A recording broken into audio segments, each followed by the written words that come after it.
বংশীহারি গ্রামীণ হাসপাতালে পুলিশের ওপর হামলা, রক্তাক্ত এএসআই সহ এক কনস্টেবল।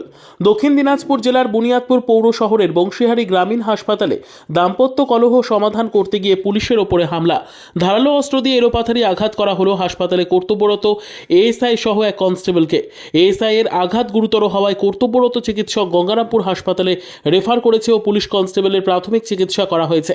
পাশাপাশি হামলাকারীকে গ্রেপ্তার করেছে বংশীহারি থানার পুলিশ।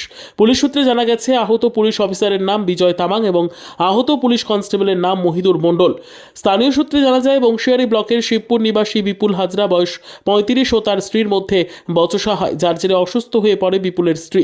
এরপরই বংশীহারি গ্রামীণ হাসপাতালে স্ত্রীর চিকিৎসা করাতে এলে কর্তব্যরত চিকিৎসকদের সাথে কথা কাটাকাটি এবং খারাপ ব্যবহার করেন বিপুল। অসুস্থ স্ত্রীকে আঘাত করার চেষ্টা করলে হাসপাতালের সুরক্ষায় নিয়োজিত পুলিশ অফিসার ও কনস্টেবল বিপুলকে বাধা দেয়। আর ঠিক সেই সময় ধারালো অস্ত্র দিয়ে পুলিশ অফিসার এবং কনস্টেবলের উপরে চড়াও হয় বিপুল হাজরা। এই ঘটনার জেরে গুরুতর আহত হয় পুলিশ অফিসার বিজয় তামাং ও কনস্টেবল মহিদুর মণ্ডল। খবর পেয়ে ছুটে আসে বংশীহারি থানার বিশাল পুলিশ বাহিনী। আটক করা হয় বিপুল হাজরাকে। এই বিষয়ে আহত পুলিশ কনস্টেবল মহিদুর মণ্ডল জানান, হয়েছিল বলতে আমরা সন্ধ্যাবেলাতে আমরা ক্যাম্পেই ছিলাম, ওরা হসপিটাল থেকে ফোন করলো ওনার স্ত্রীকে এর আগে মারধর করেছিল। আচ্ছা, তারপরে ওনার স্ত্রী হসপিটালে এসছে, ওনার পিছন উনি এসে হসপিটালে মদপথ খেয়েছিল, তাণ্ডব করছিল। তারপর হসপিটাল স্টাফদের সাথেও ঝুট ঝামেলা, ঠিক আছে। তারপর আমাদেরকে ফোন করলাম, আমরা নিয়ে যেতে যাচ্ছি, বুঝাচ্ছি, বুঝবে না, নিজের পাওয়ার দেখাচ্ছে, জানি না কিসের জন্য, দিয়ে আমাদের হাতে মারলো।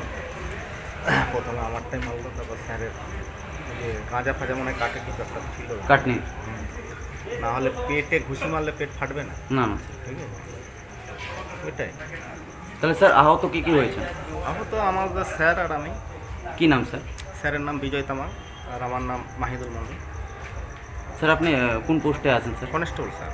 আপনি কনস্টেবল। আর আপনার স্যার? উনি এএসআই।